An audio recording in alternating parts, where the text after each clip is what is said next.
Kapan ya? Baik teman-teman, terima kasih ya sudah menunggu nih jadwal kuliah hari ini ya. Sesi berapa ya? Saya nggak tahu ya. Mungkin sesi 5 atau sesi 6 ya. Saya akan mengulas minggu lalu ya. Mudah-mudahan Anda masih ingat. Sebetulnya pembahasan yang minggu lalu tentang struktur sosial, tentang sistem pengelolaan hutan di tingkat lokal,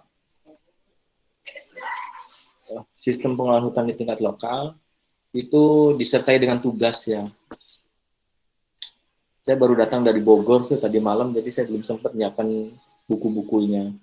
Mudah-mudahan ya minggu depan kalian dapat tugas membaca ya, dibagi kelompok genap dan ganjil, membaca, dan kemudian di sesi berikutnya mungkin akan presentasi dari tugas itu. Nah, tugas itu akan dikondisikan. Saya pilih artikel-artikel yang kira-kira itu membahas soal norma-norma dan sistem sosial tentang pengelolaan hutan dan pengelolaan lahan pada masyarakat lokal ya, pada masyarakat lokal. Dan itu menjadi core-nya mata kuliah sosiologi kehutanan. Bagaimana pola-pola pengelolaan hutan berbasis masyarakat berdasarkan sistem nilai yang ada pada suku bangsa di Indonesia. Baik, teman-teman, hari ini kita bahas soal tindakan sosial ya. Hari ini kita bahas soal tindakan sosial. Di mata pelajaran sosiologi mungkin Anda nggak terlalu banyak ya membahas soal tindakan sosial. Mungkin ngebahas soal stratifikasi masih ada di mata pelajaran SMA ya. Tapi membahas soal tindakan sosial biasanya nggak terlalu banyak. Nah, tindakan sosial sebetulnya sederhana ya. Kalian kan menjalani kehidupan sehari-hari melalui kegiatan-kegiatan, melalui perilaku-perilaku, melalui aktivitas-aktivitas. Nah, itu bisa dikatakan dengan tindakan sosial. Tapi dalam ilmu sosiologi, tindakan sosial itu punya teori-teorinya. Ada Weber ya tentang rasionalitas, ada Alfred Parson ya, Little dan lain-lain terkait dengan pilihan rasional. Ada tentang jaringan ya, network teori yang mempengaruhi perilaku seseorang dan lain-lain. Dan ada juga perspektif dari psikologi sosial. Nah, kenapa kita belajar tentang tindakan sosial di dalam sosiologi kehutanan? Karena seperti yang sebelumnya saya sampaikan, paradigma konsep hutan dari perspektif sosiologi kehutanan memang berbeda dengan konsep hutan dari perspektif biologi dan biologi ya. Biologi, ilmu hayati, dan lain-lain. Kalau konsep hutan dari perspektif ilmu biologi kan itu hutan adalah kumpulan pohon, flora fauna yang kemudian masuk dalam relasi ekologi ya. Jadi ada biotik abiotik di dalam hutan, di mana relasi hutan ini bisa menciptakan sebuah situasi kondisi iklim yang khas ya. Coba Anda bayangkan kalau Anda masuk ke dalam hutan, cuaca di sekitar hutan dengan cuaca di luar hutan itu berbeda. Nah, ini relasi ekologi di antara biotik dan abiotik di dalam hutan. Biotiknya itu bisa pohon, flora fauna ya, bisa kumpulan pohon, jenis pohon, ada juga hewan-hewanan dan lain-lain. Nah, itu definisi hutan dari perspektif ilmu hayati atau ilmu biologi atau ilmu kehutanan yang mainstream. Mainstream itu yang umumnya dipakai. Nah, konsep hutan dari perspektif sosiologi itu definisinya beda gitu. Hutan itu bukan kumpulan pohon. Hutan itu adalah kumpulan manusia. Ya, dan kumpulan manusia ya, kumpulan manusia yang saling berinteraksi kemudian me membentuk dinamika landscape ya. Dinamika landscape hutan. Ya, membentuk dinamika landscape hutan. Dinamika landscape hutan berarti ada yang makin bagus hutannya, ada yang makin jelek hutannya. Dari definisi ini Anda coba lihat misalnya, kenapa sih hutan itu kalau nggak ada manusia, nggak diapa-apain, nggak disentuh sama manusia, ya dia baik-baik saja gitu. Dia baik-baik saja gitu. Didiemin juga.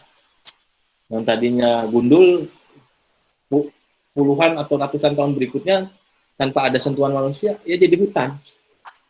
Yang tadinya gundul. Gitu. Nah, kemudian yang menyebabkan dia jelek, hutan itu gundul, hutan itu rusak, hutan dan atau hutan itu kemudian dipulihkan kembali atau direhabilitasi, itu sebenarnya ya apa implikasi dari interaksi manusia ya. Ada manusia yang memanfaatkan pohon untuk kayu pertukangan, ada swasta atau pemodal yang memanfaatkan pohon untuk bubur kertas, untuk menghasilkan produk-produk kertas, ya, kertas, terus tisu toilet, terus dan lain-lain ya. Bahkan misalnya kalau hutannya itu monokultur tentang pinus, pinus memiliki hasil kondorukem ya atau HABK, kondorukem itu bisa dipakai untuk bahan-bahan industri kimia misalnya dan macam-macam ya. Jadi hutan itu dibentuk, dikonstruksikan atas relasi orang dengan orang. Nggak mungkin kan kalau misalnya nggak ada relasi orang dengan orang, nggak ada relasi antara penjual dan pembeli misalnya yang membutuhkan produk hutan, nggak mungkin ada. Nggak mungkin juga ada misalnya karena ada ya walaupun misalnya tidak ada jual beli tapi komunitas pedalaman pun dia membutuhkan hutan akibat dari misalnya dia menjalankan peradaban kemasyarakatannya.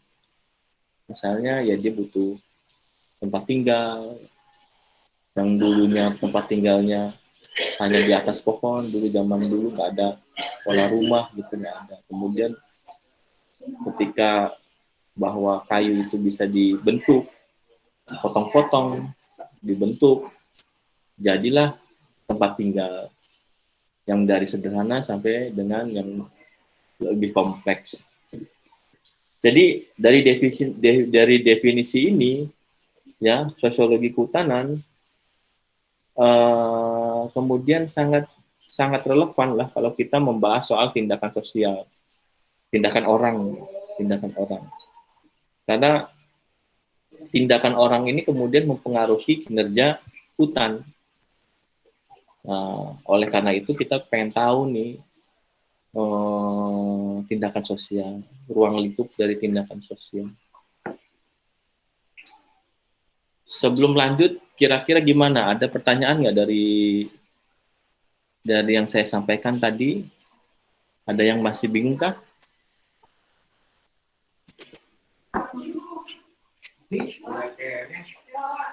Ada yang masih bingung?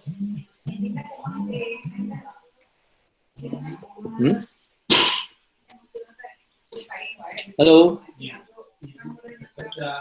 Ada yang mau ditanyakan dulu?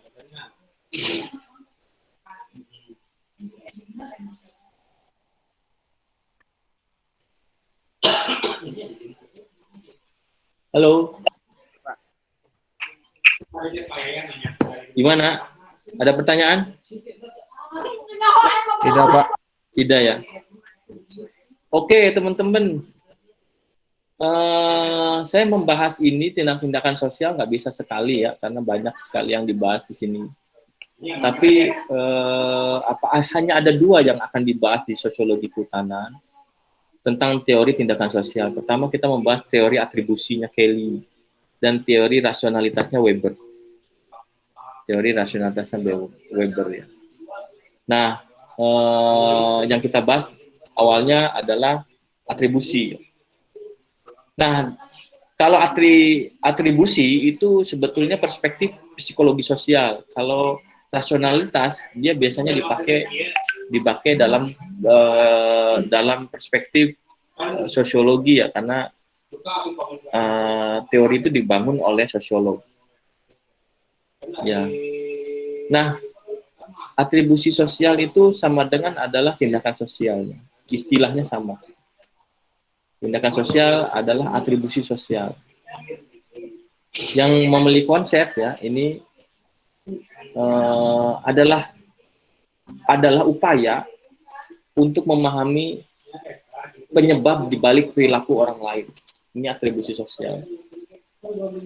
Ini bagaimana kita ingin memahami penyebab di balik perilaku orang. Dan dalam beberapa kasus penyebab di balik perilaku kita sendiri. Ini makanya disebut atribusi ya. Kita pengen tahu sih sebetulnya kenapa orang melakukan A gitu, kenapa orang melakukan B, kenapa yang lain tidak melakukan A dan B. Nah ini yang kita ingin tahu, dan proses ingin tahu ini disebut atribusi. Ya, memahami penyebab di balik perilaku orang lain. Nah, bahwa karena kita mempelajari manusia, orang itu kompleks. Nggak seperti kita mempelajari hewan-hewanan atau tumbuh-tumbuhan. Hewan dengan tumbuhan lebih kompleks hewan ya, karena dia makhluk yang bergerak hewan itu. Tumbuhan kan makhluk yang dinamis, dia tetap gitu, diem aja. Contohnya misalnya kalian kalau nanti belajar inventarisasi hutan ya, dengan inventarisasi satwa liar itu lebih kompleks inventarisasi satwa liar, karena kita mempelajari hewan yang bergerak. Kalau inventarisasi hutan kita mempelajari unit pohon yang tetap ya di suatu tanah tertentu. Nah, mempelajari manusia lebih kompleks lagi, gitu, karena dia punya mind ya, dia punya alam pikir, dia punya norma, dia punya budaya. Hewan-hewan kan nggak punya dia. Dia nggak punya norma, dia nggak punya budaya. Hewan-hewan dianya punya insting aja. Tapi manusia lain ya, selain dia bergerak, dia juga punya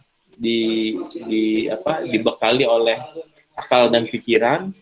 Dari akal pikiran itu dia kemudian mengembangkan perilaku ya. Mengembangkan perilaku, kemudian terciptalah sistem nilai, norma, budaya, kemudian sistem kepercayaan. Ini yang menyebabkan bahwa kita kalau mempelajari manusia itu rumit, lebih rumit. Mempelajari perilaku juga lebih rumit, perilaku orang, perilaku manusia. Sehingga teori-teori tertentu itu sebetulnya bukan teori-teori yang baku ya. Ya belum tentu cocok gitu. Belum tentu cocok. Hanya bisa mengkonsepkan saja. Untuk membantu menganalisis ya.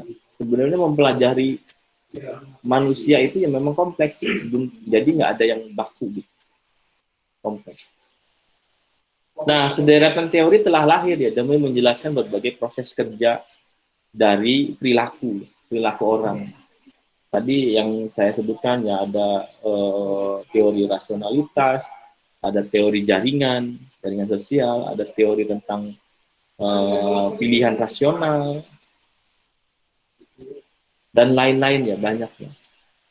Ada teori tentang struktur ya, ada teori tentang institusi, itu ngomongin soal perilaku sebetulnya. Ya, ada teori budaya, itu juga ngomongin perilaku ya, dengan perspektif yang beda-beda. Nah, seringkali individu itu bertindak bukan karena sifatnya yang demikian. Yang kita lihat atas teori-teori sosial yang muncul, kemudian perilaku itu tidak bisa berdiri sendiri karena alasan individu. Ternyata perilaku itu bisa disebabkan oleh alasan di luar individu. Pengaruh-pengaruh faktor-faktor eksternal.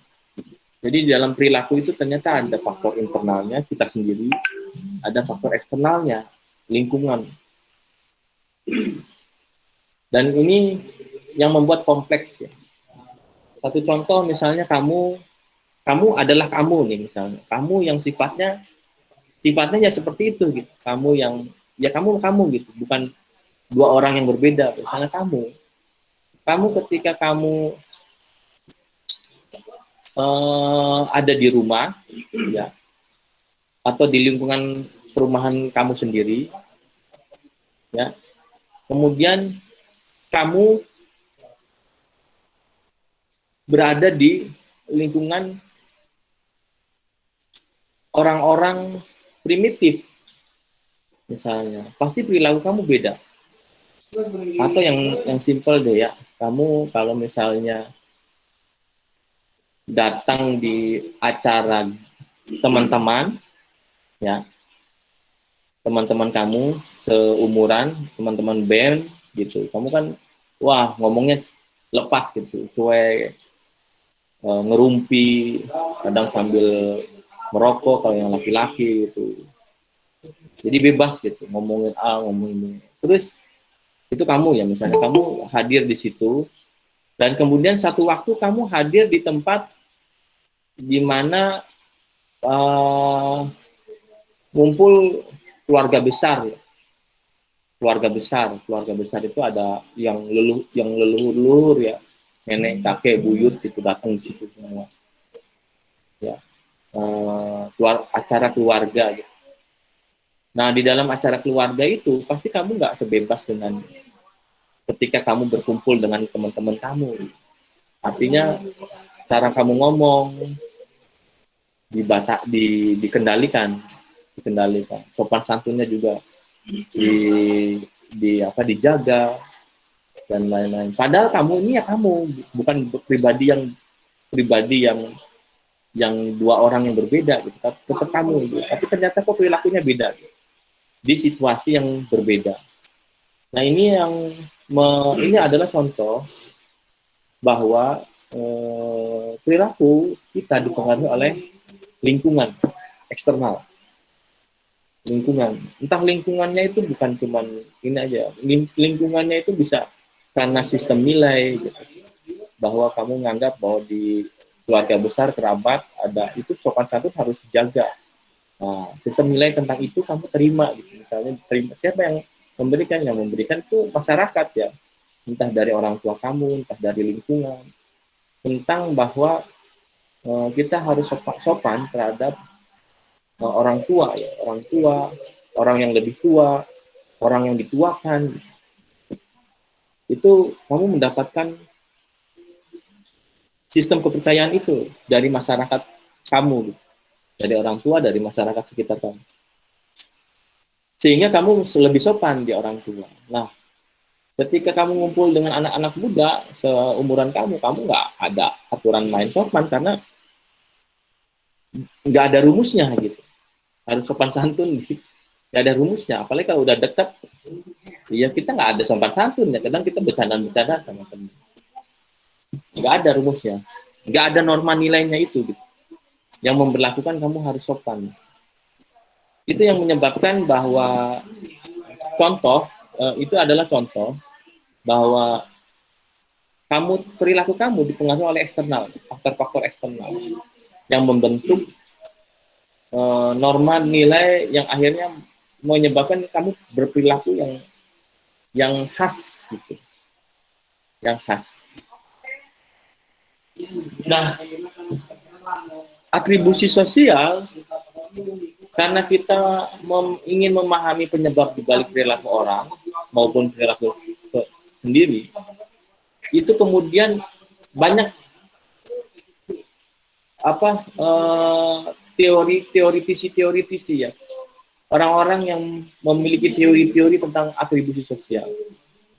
Nah, yang paling klasik, ya, yang paling klasik yang biasa dipakai oleh psikolog sosial itu ada teori dari causal Kelly, atribusi kausal. Kausal itu sebab akibat ya. Bukan nama nih. Namanya itu Kelly. Atribusi kausal, atribusi sebab akibat. Jadi ini ngomongin soal kenapa dia berperilaku A, kenapa dia berperilaku B. Terus ada misalnya ada pertanyaan, Pak, kenapa sih kita di sosiologi kehutanan membahas soal atribusi sosial, perilaku, contoh-contoh di kehutanan gimana? Nah, kamu akan bisa memahami ketika misalnya di lapangan ada fakta-fakta begini. Ada fakta, ada kelompok orang yang kemudian dia sinergi dengan hutan gitu, harmonis dengan hutan. Ada kelompok orang atau masyarakat yang kemudian dia nggak harmonis dengan alamnya. Dia kemudian melakukan perburuan hewan, burung. Dia merubah hutan menjadi sawah, misalnya. Melakukan kegiatan-kegiatan ilegal di kawasan hutan. Nah, kemudian ada juga beberapa contoh, misalnya, kenapa di Ciremai itu orang diturunkan, petugas Ciremai menurunkan para petani di Ciremai untuk turun, untuk tidak menggarap lagi di kawasan hutan. Itu di Ciremai bisa dilakukan, tapi kenapa di Gede Pangrango, Taman Nasional juga, kasusnya juga mirip, sama gitu. Tapi ternyata tidak bisa dilakukan. Tidak bisa dilakukan. Kenapa kok bisa gitu? Padahal kasusnya sama. Nah, ini yang ada kemungkinan ada beberapa orang-orang yang kemudian dia punya perilaku yang menyebabkan akhirnya terjadilah situasi seperti itu. Pada intinya adalah yaitu bahwa sebab akibat dari sesuatu itu akibat dari perilaku. Dan kita ingin mengetahui sih seberapa pengaruhnya perilaku itu terhadap seberapa jauh sih alasan-alasan orang tuh memiliki perilaku tertentu.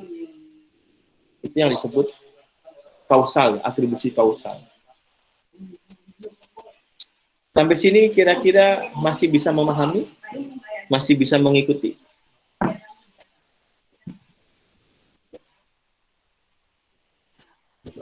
Insya Allah bisa, Pak. Bisa ya, benar ya? Iya, Pak.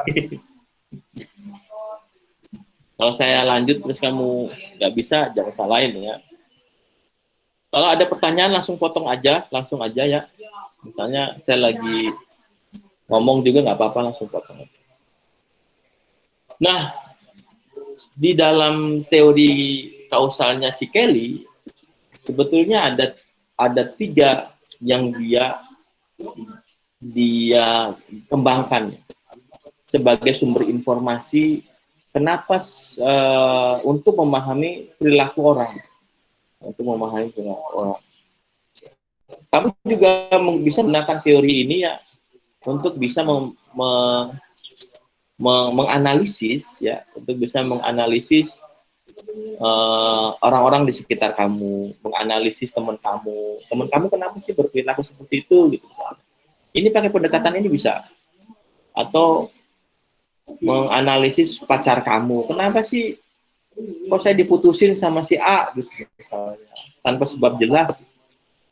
Ini bisa kamu coba hubung-hubungkan pakai teori-teori Kelly ya. Teori Kelly. Kenapa sih misalnya ada orang yang demonstrasi, ada orang yang kemudian mau melestarikan hutan, ada orang yang tidak mau melestarikan hutan. Kenapa sih di balik sebab itu gitu. Ini juga bisa dibangun. Nah, ada 3 sumber informasi yang Kelly kembangkan ya, sebagai untuk memahami perilaku orang.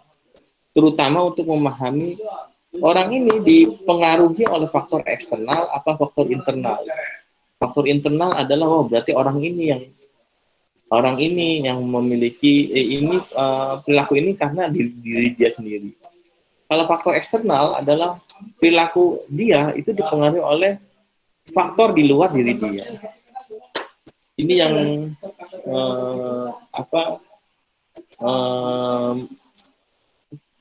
kerangka kerja si Kelly itu untuk membantu itu ya, memahami perilaku A ini dipengaruhi oleh faktor internal apa faktor eksternal. Hanya sebatas itu. Jadi nggak bisa menjawab yang macam-macam gitu. Kalau bisa menjawab yang macam-macam, kita ke dukun aja gitu untuk menerawang orang tuh atau dihipnotis gitu kayak uya-kuya gitu. Tapi ini pendekatan akademik ya tentang perilaku. Nah, Kelly itu berpendapat bahwa ada 3 sumber informasi untuk mengetahui perilaku seseorang. Pertama, konsensus ya. Kedua, konsistensi.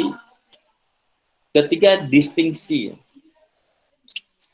Konsensus itu adalah derajat kesamaan reaksi dari seseorang terhadap stimulus ya.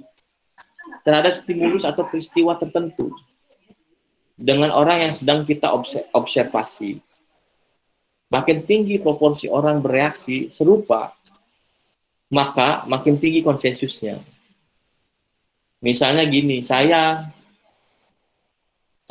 misalnya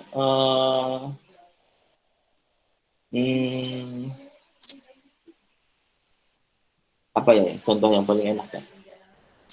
Misalnya saya bersedekah gitu misalnya. Saya bersedekah. Kemudian bersedekah ini kan perilaku saya ya. Saya memiliki perilaku bersedekah misalnya. Tapi kita ingin uji nih. Apakah saya selalu bersedekah ke peristiwa-peristiwa yang lain? Nah, misalnya saya bersedekahnya misalnya membahasakannya bukan bersedekah deh, misalnya yang enak nih ya.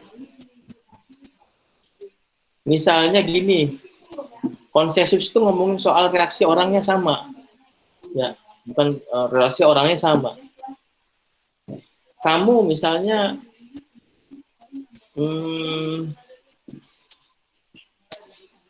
di kampus ya misalnya. Di kampus kamu ketemu dosen yang agak galak gitu. Agak galak gitu ya. Kemudian merasa agak galak gitu. Kalau menurut kamu dia tuh galak, merasa agak galak. Dan itu membuat kamu stres, misalnya, tertekan. Nah, ternyata yang tertekan tuh bukan cuma kamu gitu. Orang lain pun sama merasa seperti itu gitu. Mereka juga tertekan, stres ketika diajar sama seseorang, si dosen yang galak itu. Dan ternyata bukan cuma 2 orang, semua orang tuh stres rata-rata. Tapi ada juga yang tidak stres, enjoy. Gitu. Ada yang tidak stres, enjoy. Dan dia bisa ngikutin dosen yang galak ini. Tapi jumlahnya cuma 1-2. Jadi 90% itu jumlahnya adalah bahwa dia tertekan dengan cara dosen ini mengajar. Tertekannya ya misalnya ya gaya cara bicaranya tidak sopan gitu. Masih tugasnya juga seenaknya. Terus tidak komunikatif. Gak jelas gitu, ngasih nilainya pelit misalnya, tugasnya berat. Udah tertekan misalnya akhirnya. Nah, konsensus adalah melihat derajat kesamaan reaksi seseorang. Ternyata ketika reaksi seseorang itu sama, reaksi ya, bahwa reaksi itu tadi contohnya yang saya contohkan tadi, reaksi mahasiswa itu stres, tertekan, 90% tertekan akibat ada dosen yang galak dulu. Nah, kalau udah begitu, derajat kesamaan reaksinya sama ya, besar, tinggi. Dan makin tinggi proporsi orang bereaksi yang serupa, dalam situasi tertentu tadi, makin tinggi reaksi, proporsi reaksi orang itu serupa, mirip, itu bisa dikatakan konsensusnya tinggi, memiliki konsensus yang tinggi. Konsensus itu kayak kesepakatannya, kayak kesepakatan semua orang tuh kemudian memiliki reaksi yang sama dari situasi tertentu. Nah, itu konsensus. Nah, kalau konsistensi adalah derajat kesamaan reaksi seseorang terhadap stimulus dari suatu peristiwa yang sama pada waktu yang berbeda. Derajat kesamaan reaksi seseorang terhadap stimulus atau suatu peristiwa yang sama pada waktu yang berbeda. Pada waktu yang berbeda.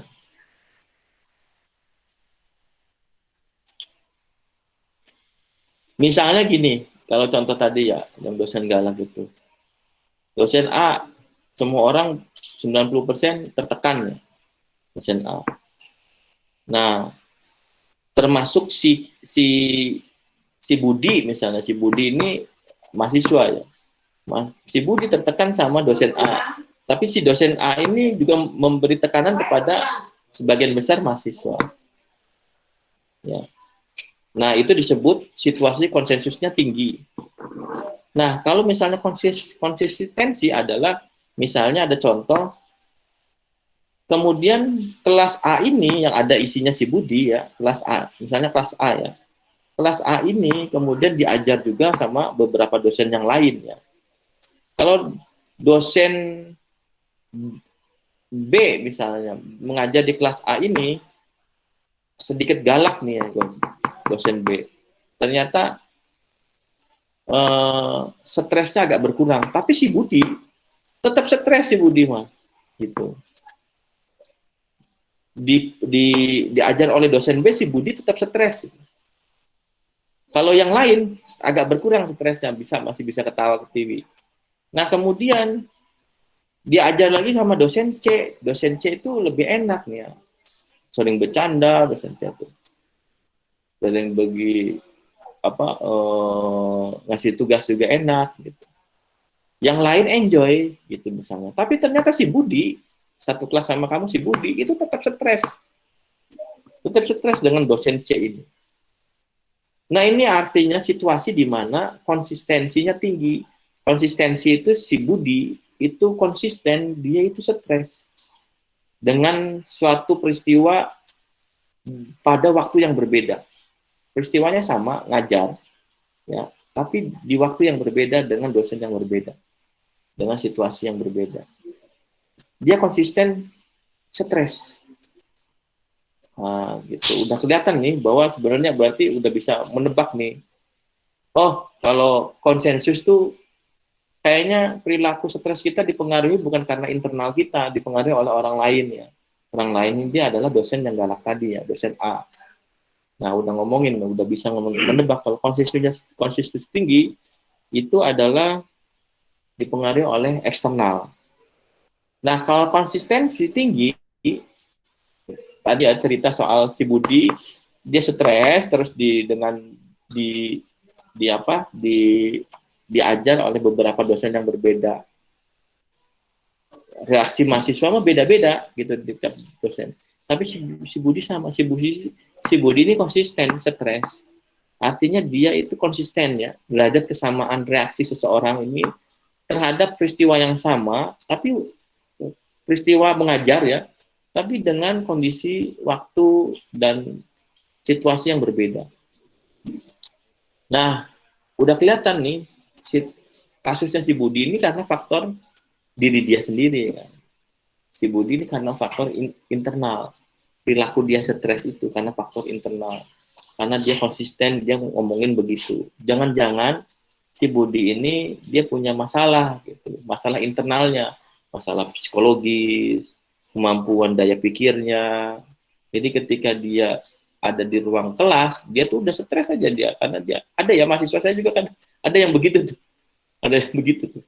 Ada mahasiswa saya tuh kemudian ibunya yang malah menghubungi saya ya, gitu, karena mahasiswanya nggak tahu saya situasinya kenapa.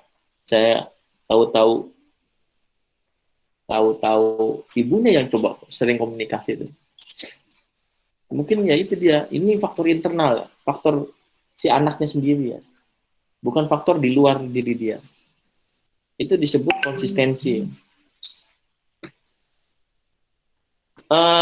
Dua ini kira-kira gimana? Bisa ngikutin? Atau ada pertanyaan dulu? Tidak, Pak. Tidak tuh udah ngerti apa tidak tuh bingung. Lebih ke arah belum mengerti, Pak, sama bingung, Pak. Ya, gimana? Ya udah tanyain dong. Kalau misalnya gimana ini bingung, iya nggak bertanya itu antara dua udah ngerti atau malah nggak tahu, nggak ngerti malah. Tapi malu bertanya. Iya, Gimana? Pak, bukan malu. Iya, gimana? Apa yang bagian mana yang masih sulit? Saya terlalu ngayal atau gimana nih ngomongnya nih? Yang lain gimana? Ngerti nggak?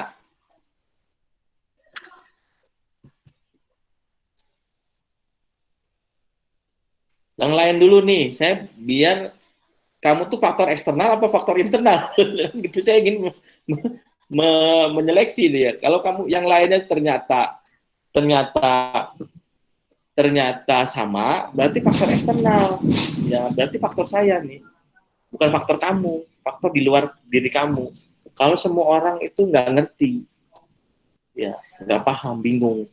Tapi kalau misalnya itu berarti konsensus ya. Kalau konsensus kan faktor di luar kamu ya, eksternal. Kalau faktor di eksternal kan ya saya berarti yang kena, bukan di kalian. Nah, tapi kalau kamu yang tadinya bingung, nggak tahu bingung, nggak tanya tuh karena bingung, itu ternyata yang lainnya ngerti, cuman kamu sendiri, ya, yang lainnya ngerti gitu. Dan ketika misalnya di materi-materi yang lain kamu pun bersikap seperti itu, artinya sebenarnya kamu tuh konsisten. Artinya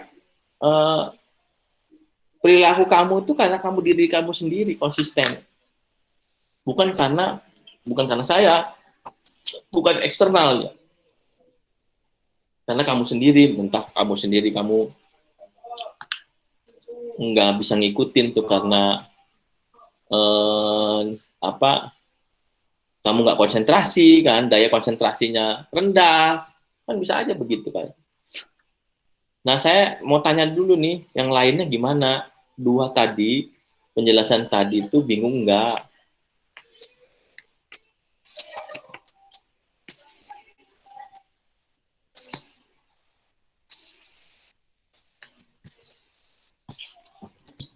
Kalau bingung, nanti saya coba ngulang lagi dengan bahasa dan cerita-cerita yang lebih sederhana. Gitu. Saya coba ceritakan yang lebih sederhana. Dari awal kenapa ada atribusi itu apa, kenapa kita butuh ngomongin soal atribusi. Yang lain gimana yang lain? Aman, Pak, mengerti, Pak. Aman, mengerti, Pak. Ini yang ngomong yang tadi kan, orang tadi siapa? Beda lagi orangnya? Beda lagi, Pak. Yang lain benar? Yang lainnya? Ini Pak, untuk yang teori atribusi kausal kelisi mungkin lebih bisa dipahami Pak. Tapi yang pertama itu masih belum masuk kalau saya pribadi Pak. Kalau yang apa? Kalau tadi yang pertama. Yang konsensus? Iya Pak. Yang pertama yang mana ini?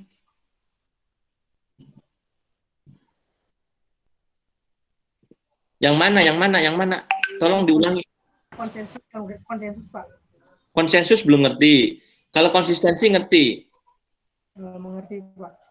Oh, oke. Kalau konsensus itu ya itu tadi ya, derajat reaksi orang terhadap situasi, derajat kesamaan ya. Kesamaan gitu. Tadi kan contohnya adalah misalnya nih, kamu diajar dosen A, kamu ini kelas A, kamu diajar dosen A. Nah, kamu ini tertekan gitu. dengan cara ngajar dosen A, cara ngajarnya karena dia galak dan lain-lainnya. Kemudian ternyata yang tertekan tuh bukan kamu, hampir semuanya tertekan gitu, stres gitu. Artinya nih derajat kesamaan reaksi mahasiswa terhadap dosen A ini sama. Kalau udah sama begini, artinya konsensusnya tinggi. Konsensus itu kesepakatan ya, kalau bahasa yang populernya mah sebuah kesepakatan ya. Artinya sebagian besar itu mirip ya, sama gitu, sebagian sama. Nah, ini disebut konsensus. Nah, biasanya situasi begini itu tuh sebuah perilaku stres atau situasi stres itu tidak dipengaruhi oleh diri kamu sendiri. Yaitu faktor-faktor di luar kamu, yaitu si dosen ini. Nah, contoh lagi kasus misalnya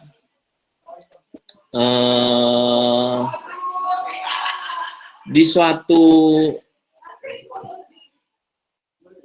gini, misalnya nih ya, saya neliti tentang perilaku orang turun ke kawasan di 2 desa nih misalnya. Di desa A turun ke kawasan itu mereka sama-sama turun, ya sama-sama turun, bareng-bareng turunnya dengan pola tekanan dari Polhut ya, disuruh turun gunung, turun tidak boleh menggarap lagi lahan hutan untuk pertanian. Akhirnya semua orang turun di desa A. Nah di desa B dia tidak mau turun, gitu, malah dia tuh bereaksi ya. Tidak mau turun. Beberapa orang tidak mau turun.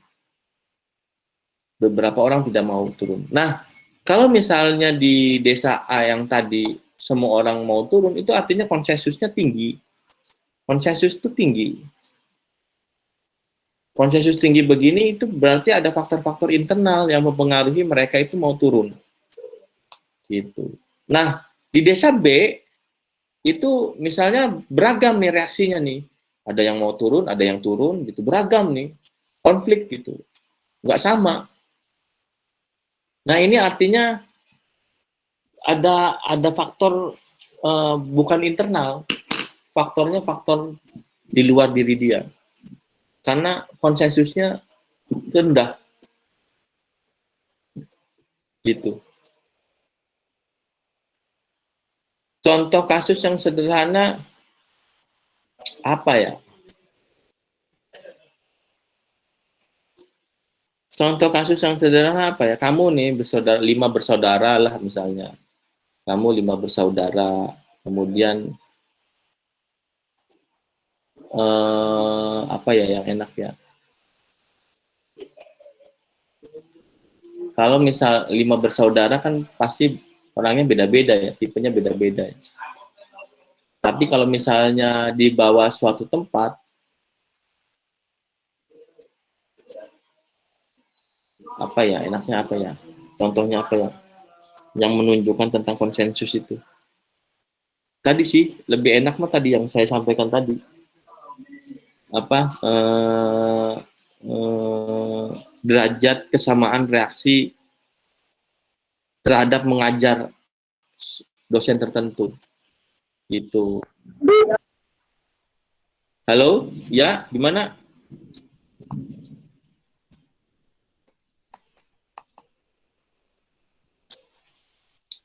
Gimana? Ada yang masih belum jelas? Tadi siapa ya? Yang konsensus? Jelas Pak, sudah Pak. Terima kasih Pak.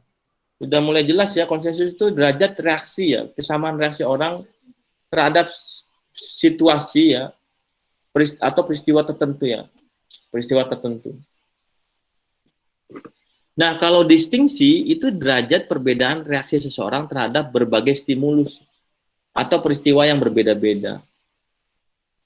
Jadi ini hampir mirip kayak konsistensi ya, kebalikan dari konsistensi, dia beda-beda di terhadap stimulus yang beda-beda.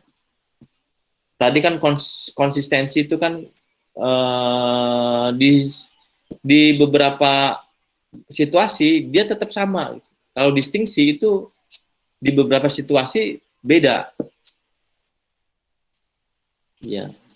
Peristiwa yang berbeda-beda.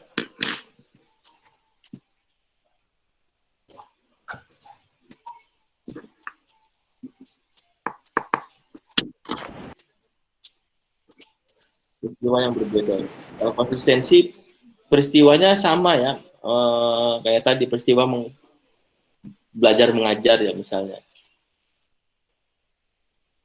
Kalau distingsi itu peristiwa yang berbeda-beda, tapi derajat perbedaan reaksi seseorang terhadap berbagai stimulus ya atau peristiwa yang berbeda-beda. Contohnya deh, misalnya ini ya. Nah, yang tadi itu tiga informasi ini kemudian bisa membantu analisis untuk memahami apakah sebuah perilaku itu dipengaruhi faktor eksternal atau faktor internal. Faktor internal itu faktor yang dominan diri sendiri. Tapi kalau faktor eksternal itu dominannya bukan dari diri sendiri, dominan perilaku perilaku seseorang pada situasi tertentu. Kalau dia disebabkan faktor eksternal, itu didominasi penyebabnya adalah di luar diri dia. Menurut teori Kelly, kita bisa mengatribusikan perilaku orang lain pada penyebab internal, ya, manakala konsensus dan distingsinya rendah, namun konsistensinya tinggi. Nih, ini penyebab internal menurut Kelly ya. Jadi kalau misalnya konsensusnya, misalnya tadi ya, tadi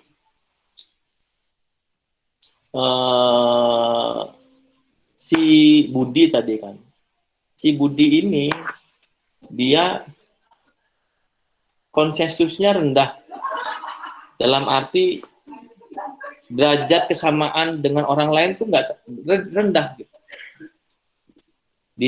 Misalnya gini, si Budi diajar oleh dosen B, reaksinya sama gitu. Reaksi dengan orang lainnya kan beda, konsensusnya rendah. Diajar dengan dosen C juga begitu ya. Yang orang lain biasa aja, tapi si Budi ini tetap sama, konsisten, stres gitu misalnya. Berarti konsensusnya rendah, konsistensinya tinggi. Nah, ini bisa kita simpulkan bahwa situasinya si Budi ini, dia stres atau dia berperilaku tertekan karena alasan-alasan internal.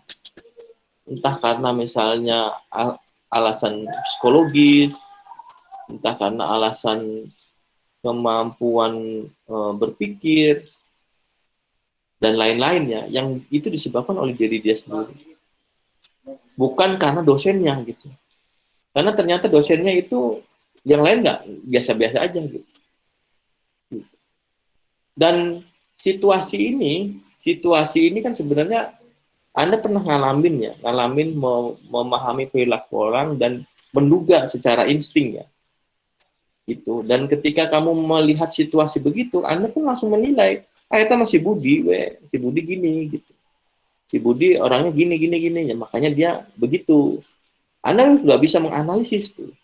Tapi Anda nggak pakai kerangka teorinya yang tadi ya. Kalau dipakai kerangka teori yang tadi, itu tuh kerangka teorinya si Kelly. Ya, tentang bahwa ini konsensus, ini konsistensi. Gitu. Untuk memastikan bahwa kesimpulan eksternal internalnya mantap. Nah, misalnya gini, yang eksternal ya, sebaliknya ya, kita mengatribusikan perilaku seseorang pada penyebab eksternal ya, di luar diri dia, ketika konsensusnya dan konsistensi dan distingsinya tinggi ya. Dan atau konsistensinya rendah, konsensusnya tinggi, distingsinya tinggi ya. Misalnya ya, kalau penyebab eksternal yaitu dia ya, tadi ya saya sebutin tadi, si pengajar namanya A, dia galak, di kelas lingkungan begitu, memberi tekanan ya, mahasiswanya begitu, konsensusnya tinggi kan, semua orangnya tertekan. Ternyata di mahasiswa semester yang lain itu pun begitu cerita, tertekan juga.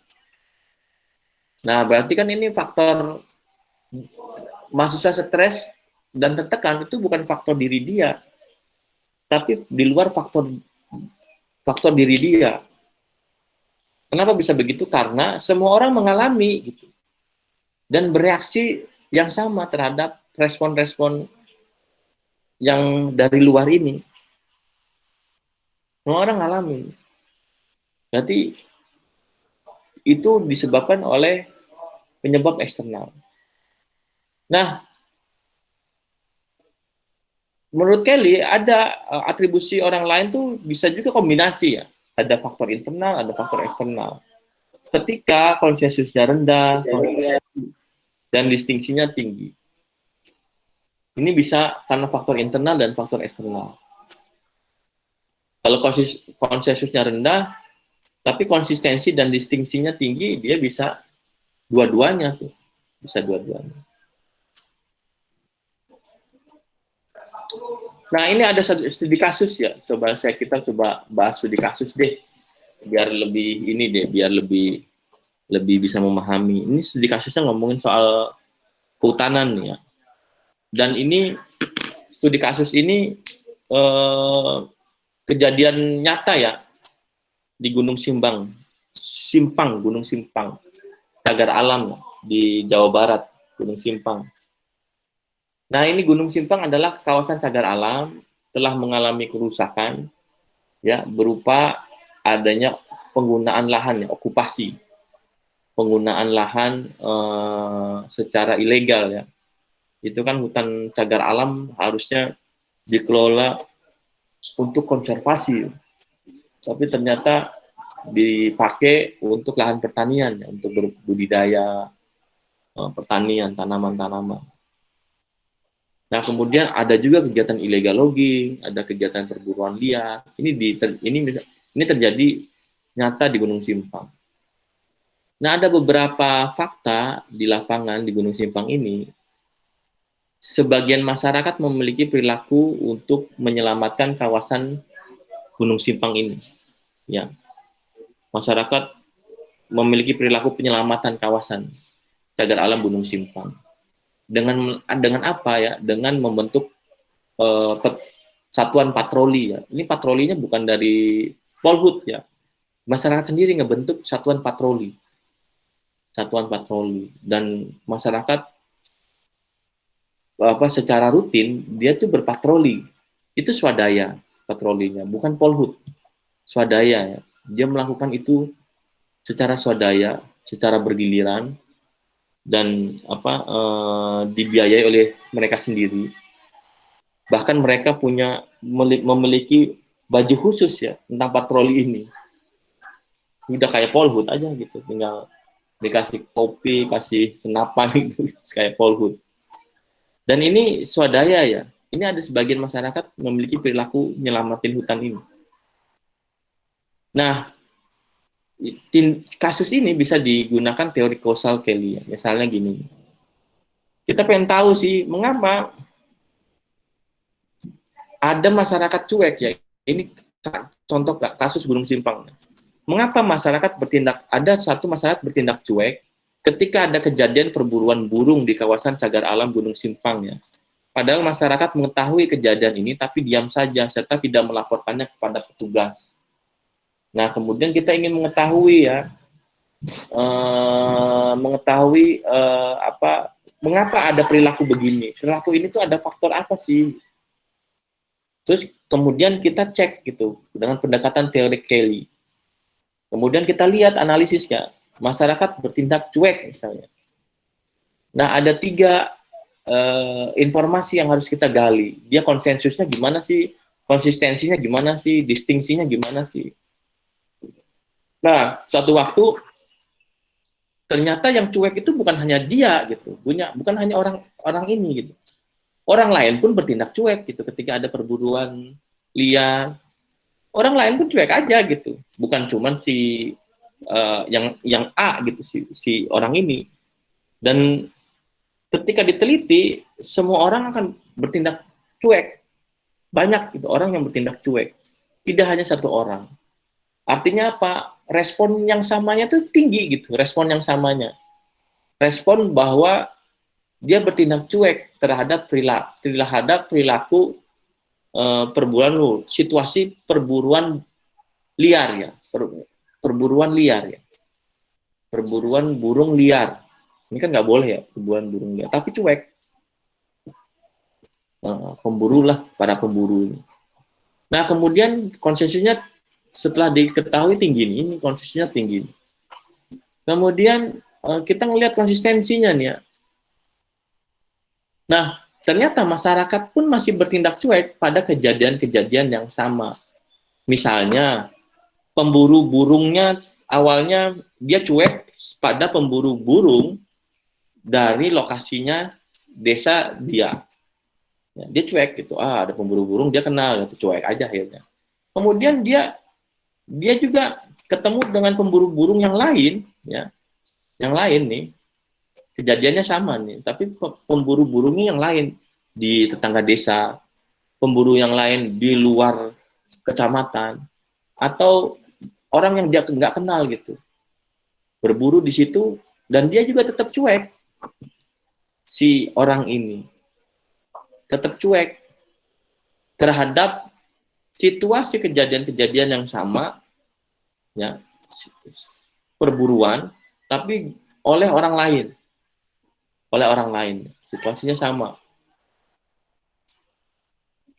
tetap cuek. Ini konsistensinya tinggi. Nah, kemudian masyarakat bertindak cuek juga pada pelaku pemburu liar lainnya. Ya, ini rendah, distingsi rendah. Tadi yang konsistensi tinggi pada kejadian yang sama di waktu yang berbeda gitu, kejadian yang sama berburu itu dia konsisten tinggi ya, konsisten tetap cuek. Dan kemudian pada pemburu liar lainnya dia pun sama bertindak cuek gitu, akhirnya distingsinya rendah.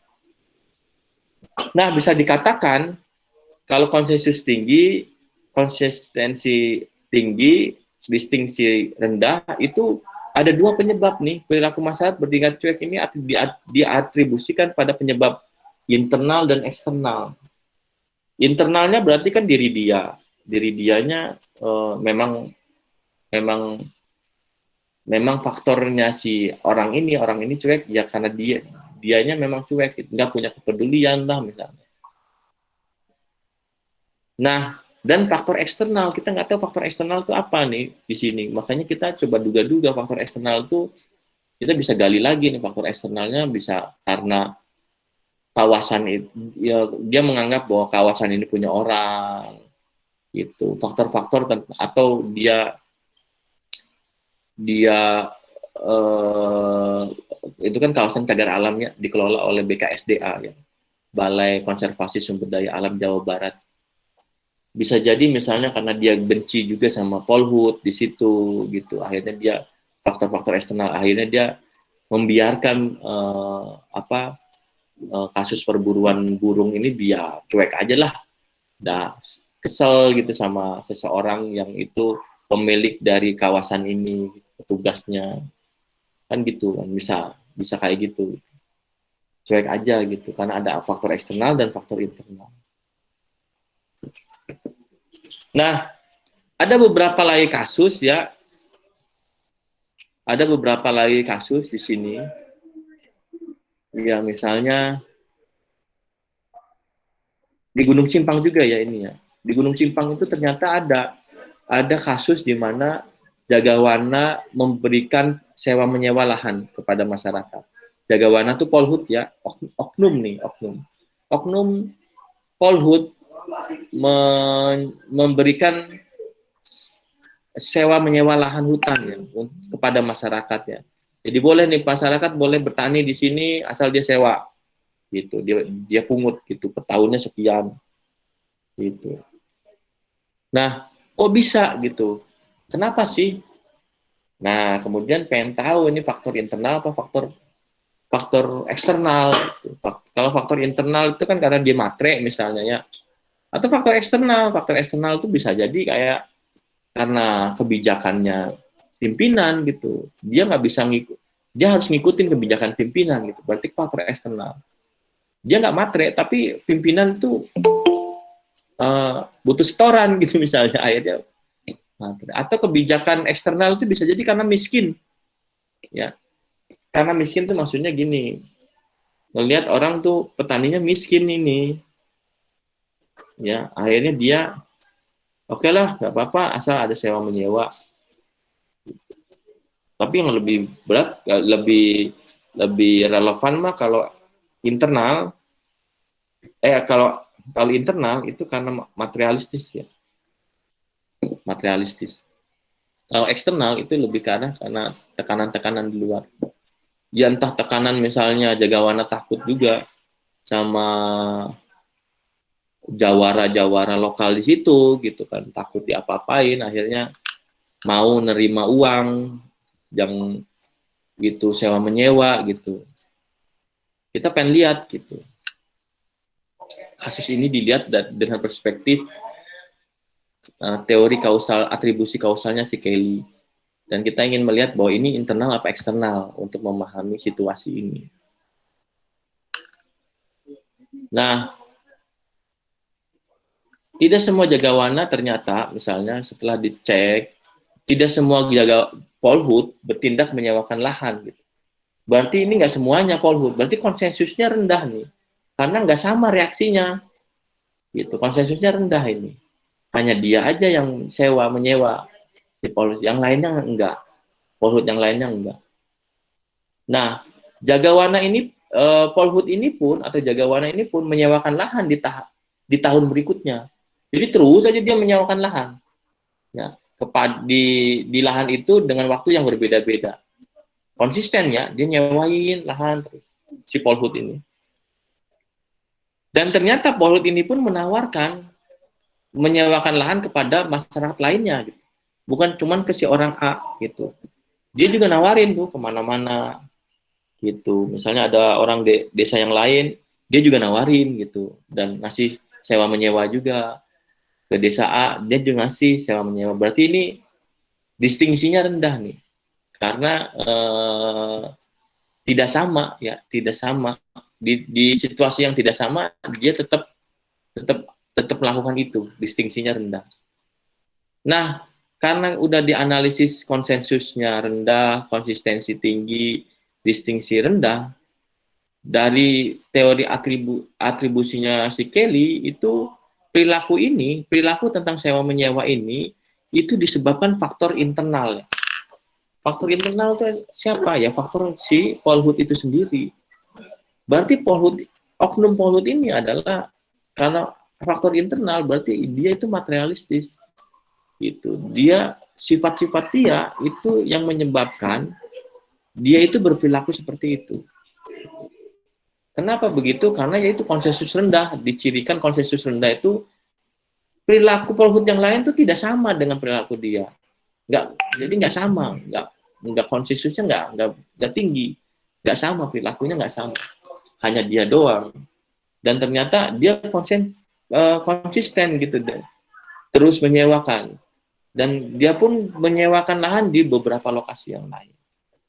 Nah, ini yang menyebabkan kita bisa menyimpulkan dengan pasti bahwa ini penyebabnya internal. Kalau udah penyebabnya internal, berarti kan ada faktor materialistik, ya, ada faktor sifat dan karakter yang lebih ke mencari keuntungan, kan?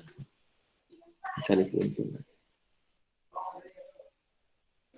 Teman-teman di sini saya banyak ya, ada beberapa nih. Tapi sebelum contoh-contoh yang lain, ada pertanyaan dulu nggak?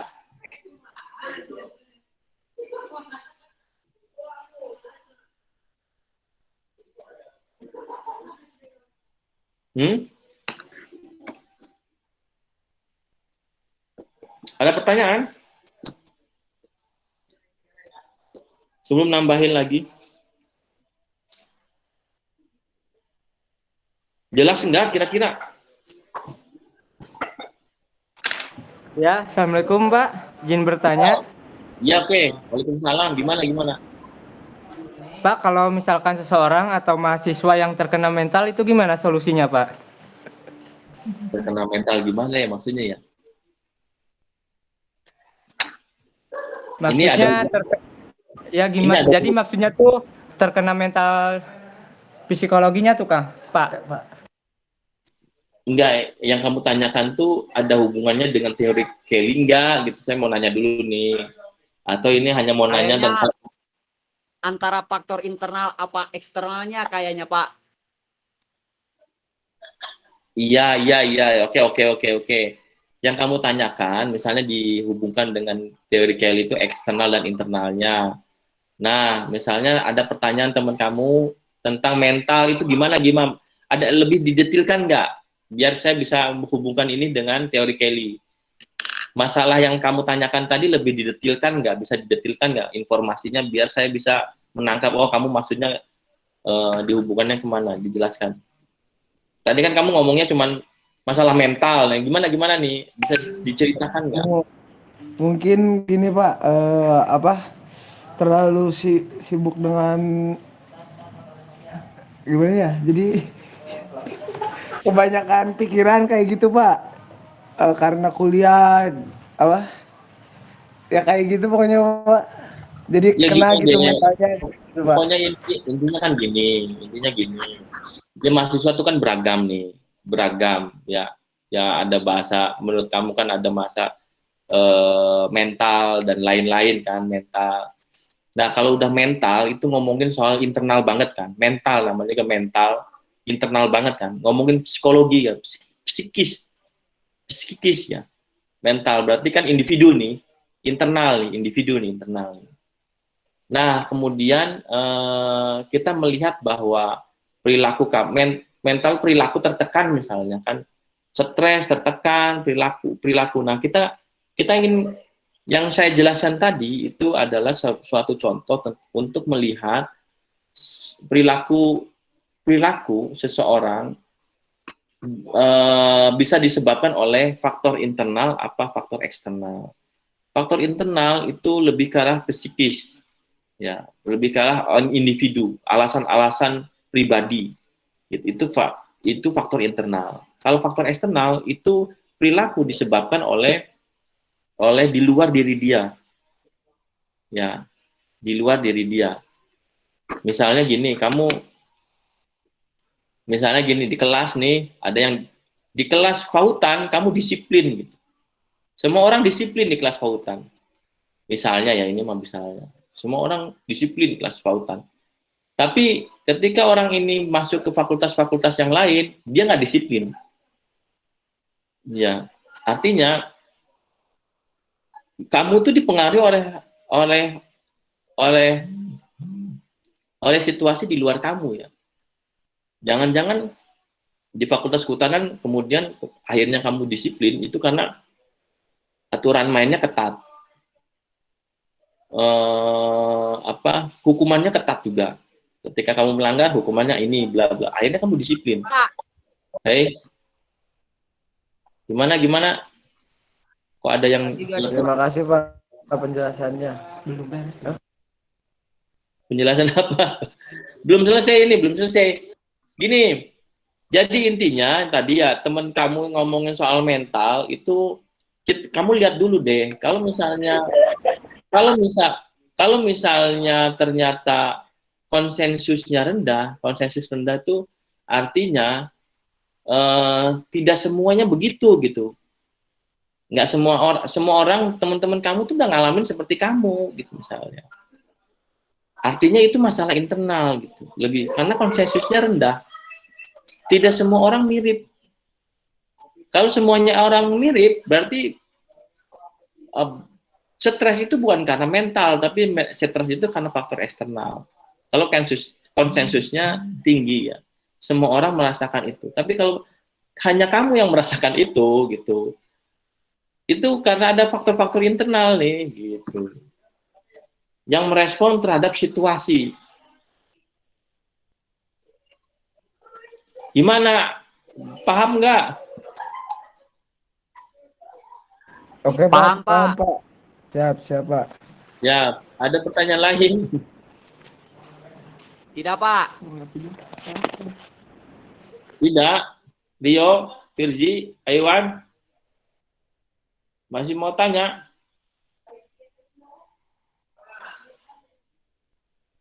Pak. Tidak, Pak. Tidak ya, oke. Teman-teman, sambil kamu membaca-baca ya tentang teori kausal Kelly, saya nanti kasih presentasinya. Presentasi ini memang untuk 2 kali pertemuan ya. Tadi udah ada contoh-contohnya juga. Nah, kemudian sambil kamu coba cermati lagi ya tentang faktor, tentang 3 informasi tadi ya, 3 elemen tadi, 3 unsur teorinya Kelly, yaitu konsensus, konsistensi, sama distingsi. Nah, 3 unsur ini kemudian kamu coba pahami pelan-pelan gitu, dan kemudian untuk meramu sebuah latar belakang perilaku ini dari faktor eksternal atau internal. Baik, kalau tidak ada pertanyaan, saya akhiri dulu ya. PPT nanti saya coba share untuk kamu belajar di rumah sampai slide-nya terakhir selesai. Silakan untuk belajar. Pertemuan minggu depan ada 2 ya, kita bisa ngelanjutin yang ini, atau kita akan ke tugas ya, atau misalnya kalau materi yang ngelanjutin nanti sambil dikasih tugas tentang artikel tadi ya, yang saya ceritakan. Teman-teman gitu ya, saya akhiri ya, terima kasih atas partisipasi Anda di kuliah kali ini ya. Saya akhiri, salam sehat ya, assalamualaikum warahmatullahi wabarakatuh. Waalaikumsalam. Waalaikumsalam warahmatullahi wabarakatuh.